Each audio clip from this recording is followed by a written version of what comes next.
ये क्लास 10 का 12.2 का पहला सवाल है। पहले वो 13 थी तो मैंने यहाँ 13 लिख दिया था गलती से।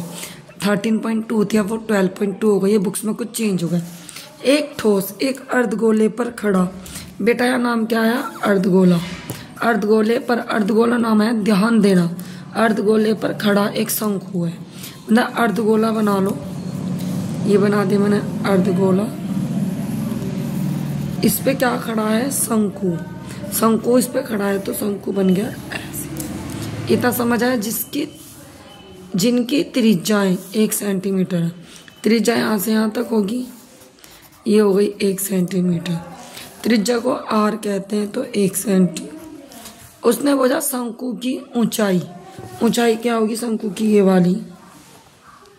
ये त्रिज्या के बराबर है। त्रिज्या 1 है तो ये भी 1 हो गई, मतलब h भी हो गई 1।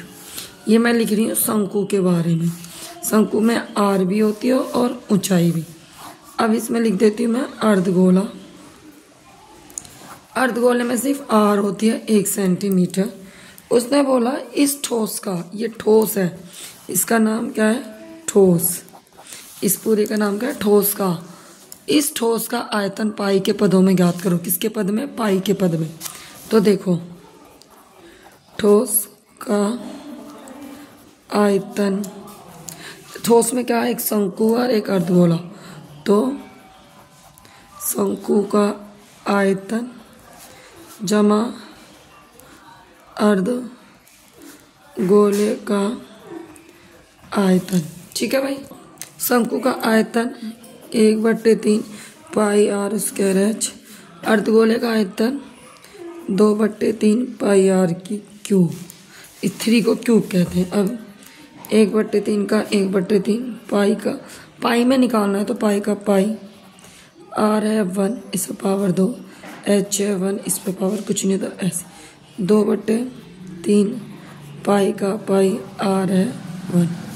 अब 1/3 पाई, 1 की मल्टीप्लाई कुछ भी करो तो पाई आएगा। पाई की 1 से करोगे तो पाई। अब इसकी इससे मल्टीप्लाई करोगे तो पाई। और यहाँ 3, यहाँ 2 की इससे करी 2, 3, ये 3 है। ठीक है, 3 बोला 3। इनका एलसीएम लिया 3।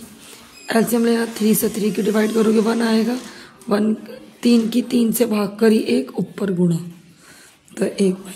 3 की 3 से भाग करोगे 1 ऊपर गुणा, तो 2 पाई का 2। 1 में 2 जोड़ा 3 पाई, नीचे 3 से 3 कटा, आंसर आ गया पाई। आ गया बच्चों? सवाल समझ आ गया?